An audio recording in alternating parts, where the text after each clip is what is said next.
Hello மக்களே, மீன் கடை போயிட்டு வந்துட்டேன். மீன் வாங்கியாச்சு. என்ன விலைன்னு பார்த்துருவோமா? இங்கே பாருங்க, கோழியா முரல் மக்களே.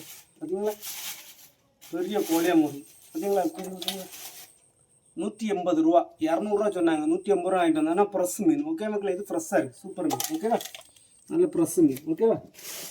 அதுக்கப்புறம் பார்த்தீங்கன்னா இங்கே பாருங்க, கண்ணங்குளிச்சால மீன் 6 மீன் இருக்குது. பார்த்தீங்களா, 6 மீன் வந்து 100 ரூபா. ஓகேவா மக்களே. அதுக்கப்புறம் பார்த்தீங்கன்னா நம்ம ஃபேவரெட்டு சாலை மீன். ரொம்ப நாள் ஆச்சு பார்த்துட்டு வரல. சாலை மீன் இவ்வளோ, சாலை மீன் 50 ரூபா. ஆனால் ஐஸ் தான். ஓகேவா மக்களே, ஐஸ் சாலை தான். ஓகேவா, 50 ரூபா. எத்தனை இருக்குது? 2, 4, 6, 8, 9, 10 சாலைட்டு இருக்குது. ஓகே மக்களே. அப்புறம் பார்த்தீங்கன்னா 50 ரூபாய் நெத்தரி. ஓகேங்களா, ஐஸ் தான். ஓகேவா, வேறு மீன் இல்லை. ஓகே மக்களே, இவ்வளோ தான் மக்களே. ஓகேவா. அப்புறம் பார்த்தீங்கன்னா 1 கிலோ தக்காளி பழம் வாங்கிட்டு வந்தேன். தக்காளி பழம் வந்து 50 ரூபா, விலை குறைஞ்சிச்சு. அதனால 50 ரூபாய் வாங்கிட்டு வந்துச்சு. ஓகேவா, இவ்வளோ தான் இன்னைக்கு வாங்கிட்டு வந்தது. ஓகேவா மக்களே. இந்த விலைக்கு உங்கள் ஊரில் மீன்லாம் வாங்கிக்கலாமா? நீ கமெண்ட்டில் சொல்லுங்கள். ஓகேவா மக்களே, பிடிச்சதான் சப்போர்ட் பண்ணுங்கள். ஓகேவா, பாய்.